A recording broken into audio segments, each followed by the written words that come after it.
Le karting, c'est aussi une affaire de gentleman driver. On les retrouve dans la catégorie X-Rand Master, celle des pilotes de plus de 25 ans ou de plus de 75 kg.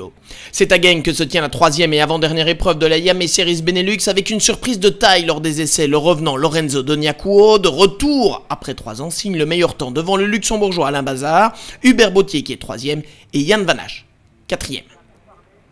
Gentleman Driver ne veut pas dire sans ambition. D'ailleurs, les manches qualificatives sont particulièrement animées. Dès le départ de la seconde, on a cet accrochage entre Hubert Bautier et Justin Bonnès. Le leader du championnat, Justin Bonnès, est contraint à l'abandon.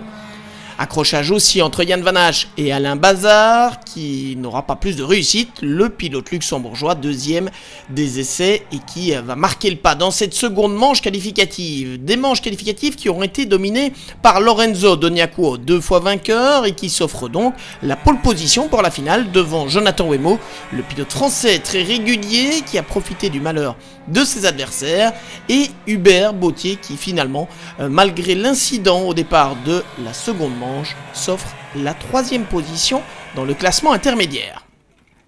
Sur la grille de départ de la finale, c'est le néerlandais Wilco Chapok qui se place au 4e rang, derrière Hubert Bautier, Jonathan Wemo, le français bien décidé à gâcher ce week-end de fête nationale pour les Belges, et Lorenzo Doniakuo qui s'élance depuis la pole position.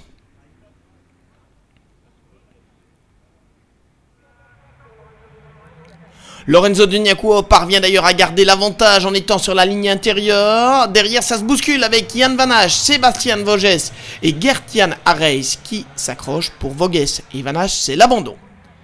Lorenzo Doniakuo est forcément le premier leader, il emmène dans sa roue Wilco Chapok et Hubert Bautier, mais le Belge attaque rapidement le néerlandais pour prendre la 2e place.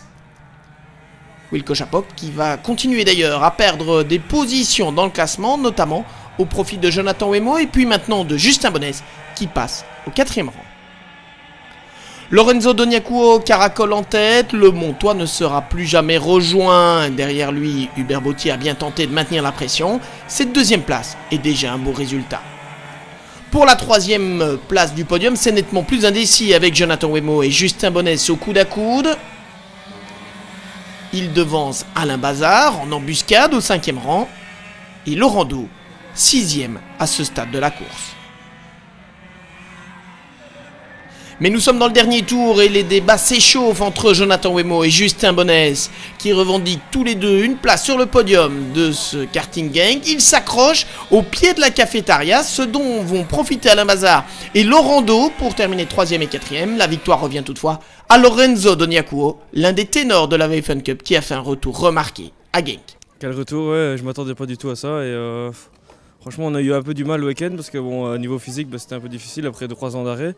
Et pour finir, ça s'est super bien passé, on a tout gagné, donc week-end parfait pour nous, quoi. Le kart, ça reste les bases quand même. Ouais, c'est vraiment les bases et quand on y retourne, ça fait vraiment du bien. Malgré l'incident du dernier tour, c'est Justin Bonnès qui reste en tête du championnat avant la finale à Austricourt les 18 et 19 août.